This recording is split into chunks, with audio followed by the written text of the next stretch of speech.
are you, my friends? This is lecture number 5 of the Calculus 1 lectures, the concept of continuity. In the objectives of this lecture, we see continuity of a function at a point, removable discontinuities, combinations of continuous functions, simple stuff, and then we see continuous functions also on closed intervals, the intermediate value property of continuous functions. Now, what do we mean by continuous function? A function is continuous at a point A if the limit of f of x as x goes to a is equal f of a. F of a is the image. So the limit should exist and it should be equal to the image. We put a in the function, we get the value of y. See, this is continuous and this one is not continuous at a.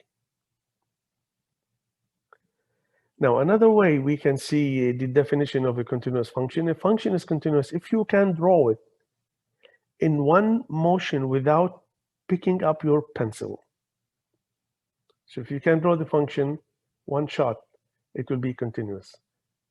So a function is continuous at a point if the limit is equal to the image. The limit f of x as x goes to a is equal to f of a. Let's look at example 1. The graph here is given, you can see it. And the question is, at what points the function is continuous here? Study that. And at what points the function is discontinuous. So just look at the graph and see where the image is not equal to the limit.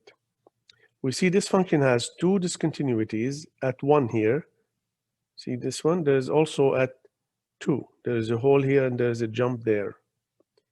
In the other points at 0, here see at 0, at 4, between 2 and 4, all the function is continuous except only at 2 points, 1 and 2.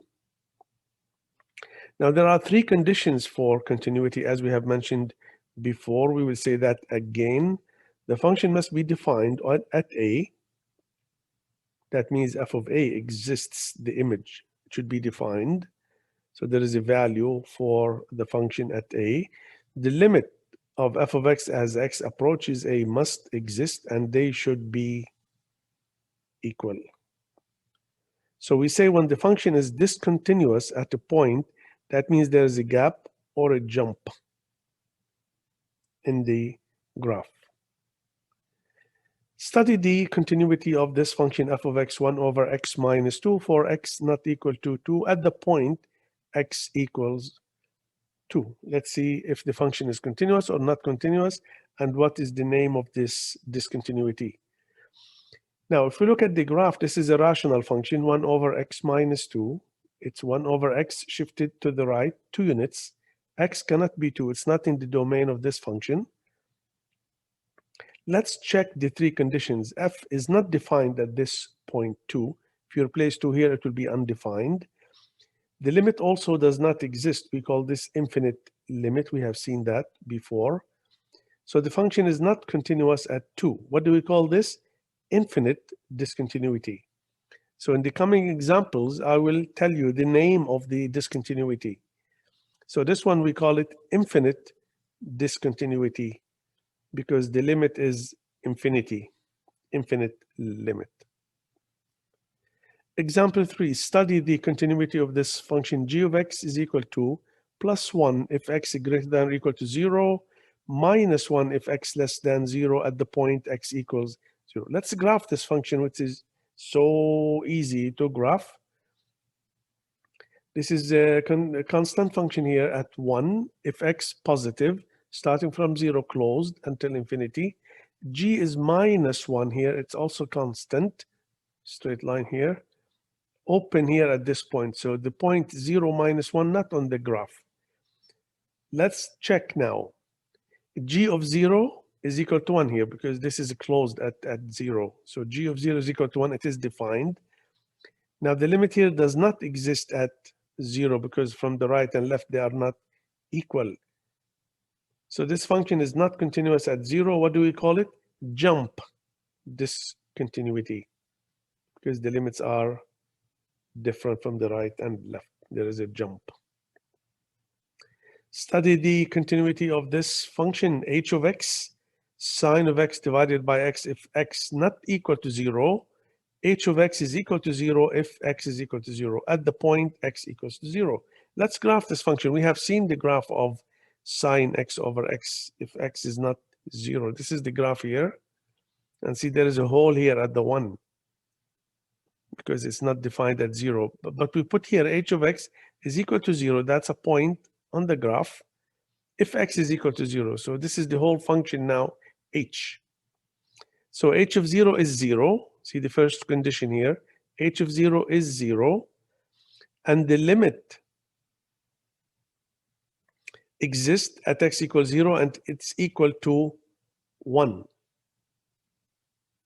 So the limit is equal to 1, but they are not equal. 1 is not equal to 0. So the function is not continuous at 0. What do we call it here? Removable discontinuity. Why we call it removable? Because we can remove it. We can fix it. We will see later one example how to fix the removable discontinuity. So the limit exists and the image also exists, but they are not equal. Combinations of continuous function, it's so easy. If we have a function continuous, f and g, then we can multiply any one by a constant, c times f, or we can add the functions, f plus g, or we can subtract them, f minus g, or we can multiply them. So all of these will be continuous functions. Every polynomial function is continuous everywhere. Cubic, power 4, power 5, power 6, power 7, even or odd. All polynomial functions are continuous. Every rational function, you remember rational function, p of x divided by q of x, they are continuous wherever the denominator is not 0. The functions sine of x and cosine of x are also continuous on the whole real number. The function f of x is equal to tan of x. Tan of x, you know, sine of x divided by cosine of x. So the tan is continuous where at every point except where cosine of x is equal to 0, which means x equals pi over 2 plus n pi. So tan of x has an infinite discontinuity at those points. These are the vertical asymptotes. Composition of continuous functions. So the composition of two continuous function is also continuous if g is a continuous at a, and if f is continuous at g of a, then f circle g is continuous at a. Let's look at this example 5 here. H of x is equal to the power sine of x. Now let's study the continuity. Is this continuous function? So we can take here function f, which is the exponential function, 2 to the power x. This is continuous everywhere. And we can take the sine function as g. So h of x will be f circle g. Now let's define now one-sided continuity. A function is continuous from the left at a if the limit of f of x as x goes to a from the left minus here is equal to f of a. So we can say function is continuous from the left or continuous from the right at this point. Let's look at this example here, nice example. The function f of x is equal to square root of the x. We know this is half parabola here. This function is not continuous at 0, but we can say the function is continuous from the right because the right here we are coming to 0 from the right, 0 plus. So the limit of square root of x as x goes to 0 from the right side is equal to square root of 0, which is 0. And the function is not continuous from the left because it is not defined. Square root of a negative number is not a real number. Continuous functions on closed intervals. If we have a closed interval a, b, we will see this nice example now, example 7.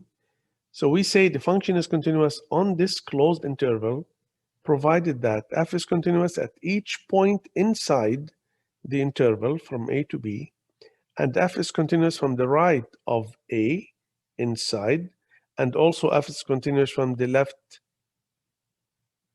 at B. Let's look at this example 7 square root of 16 minus x squared. At what points the function is continuous? Square root of 16 minus x squared. Try to graph it. It will be half a circle. Now, half a circle, it's all continuous from -4 to 4, open interval. It's clear there is no holes, no discontinuity. F is continuous from the right of -4. See this -4 here? From the right of the -4. And also f is continuous from the left of 4. We go to 4 here from the left. So this is continuous on the closed interval, -4 to 4. Intermediate value theorem. Let's explain that. Intermediate value theorem, it means if we have a graph like this, and there is a horizontal line meeting the y-axis. So if you put a line here on the y-axis between f of A, f of B. So originally we have point A, point B, these two numbers in the domain of this function f. We have the image f of A and then the image f of B on the y-axis. If we have a horizontal line between these f of A, f of B, then this line must cross the graph somewhere at the number C between A and B on the x-axis. So you have to find this number C. We will see now a special case of this intermediate value theorem. Let's look here. We have a function f of x is equal 1 if x greater than or equal to 0. F of x is equal to 0 if x is less than 0, defined on -1 to 1, closed interval. Find C such that k is equal to half. Use intermediate value theorem. So we can put here half, k is the half. Let's find the C. Okay, so the function now we can draw it. F of x is equal to 1. That's a constant at 1, closed at 0. And f of x is equal to 0. So this is on the x-axis, open at 0. Now we have taken -1 to 1. That's the interval there.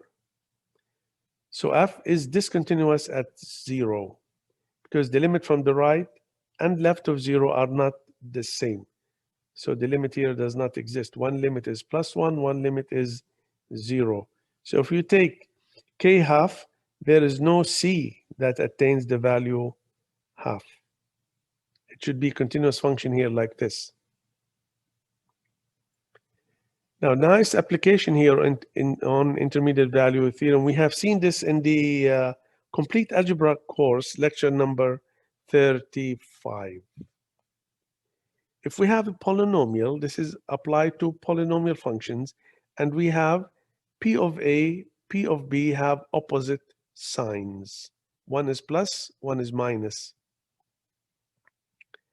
Then, so we have point A and B on the x-axis.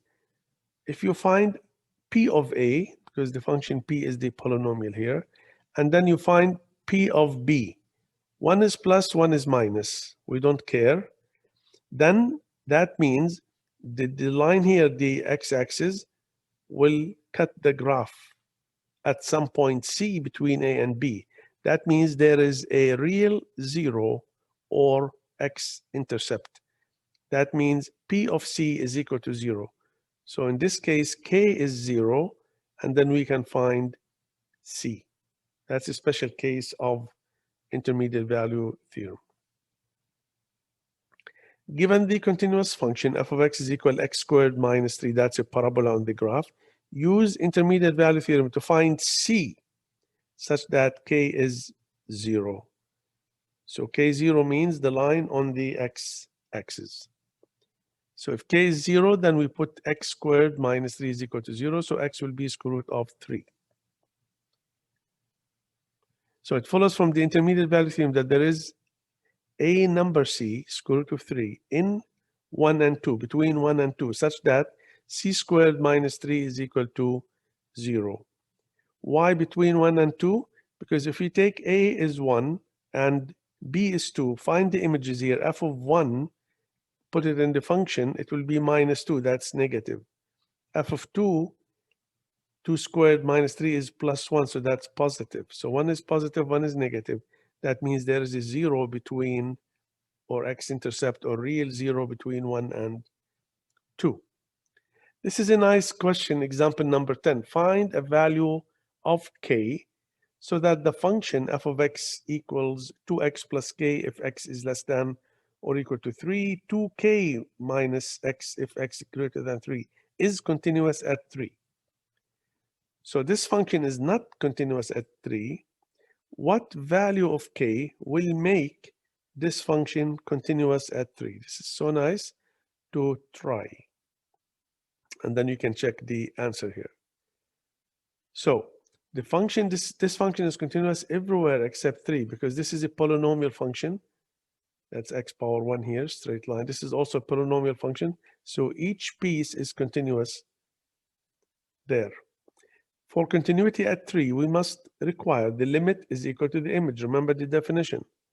So for the limit to exist, the limit should be equal, the same from both sides. So if we take at 3, the limit from the right of 3, the limit from the left of 3 should be the same. So the limit of f of x, x goes to 3 from the negative side, or limit of f of x as x goes to 3 from the positive side. This is the right and this is the left. Now on the left side, so we can replace 3 in the x here, 2 times 3 plus k. This is in the negative side before 3, and this is after 3. 2k minus 3, this is the x here, we put 3. So bring k on this side, becomes k. Take 3 on the other side, 6 plus 3k will be 9. So if you put k9 in the function, it will make it continuous at 3. Now always you can check the playlist, Calculus 1 solved questions. This is different from the lectures. It will help you to understand more the lectures and more examples. This is the end of lecture 5. Thank you for watching. If you like the video, you can subscribe and share it with your friends. I hope I can see you in another video with another topic. Thank you guys for listening.